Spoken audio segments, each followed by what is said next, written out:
We're going to see now calculations concerning the relationship between the Kc and the Kp values for a chemical reaction.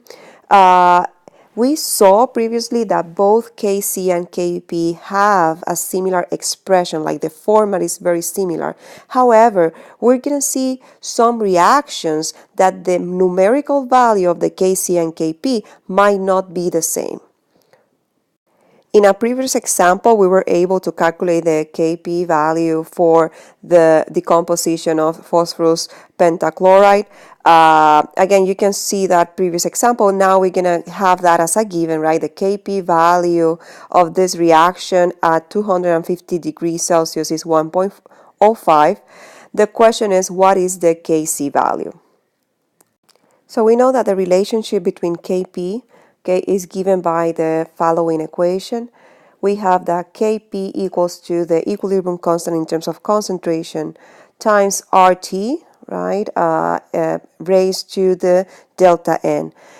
Delta N stands for the total moles of gaseous products in the balance equation minus the total moles of gaseous reactants in the balance equation. If we look at this particular reaction, I'm going to go here, right, and calculate delta N. I can see, right, that delta N equals to 2 moles of products, right? This is 1 mole of this product plus 1 mole, right, minus 1 mole of reactant. Therefore, the change of delta N equals to 1. Okay? That means that for this particular case, Kp is different than Kc. Okay? The only case where Kp equals to Kc, okay, is when the delta N, the total mole change, right, equals to 0. So let's continue with our calculations.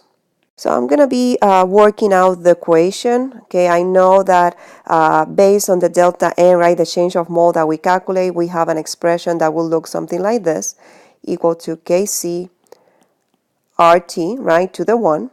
Remember that Kp is given and we're trying to get Kc. Okay, so we are looking in this equation, we're trying to get the Kc value.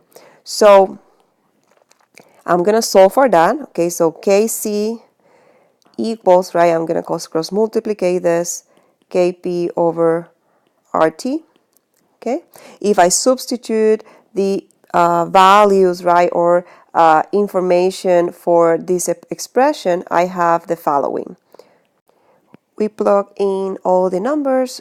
So we have here that we use the R, or the gas constant, right, that has units of atmosphere to be consistent, right, with the expression that we have here at the beginning.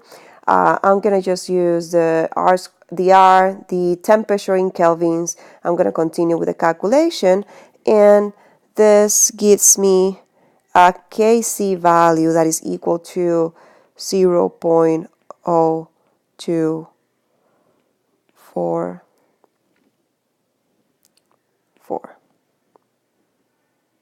Okay, actually it's 5, right? So I'm gonna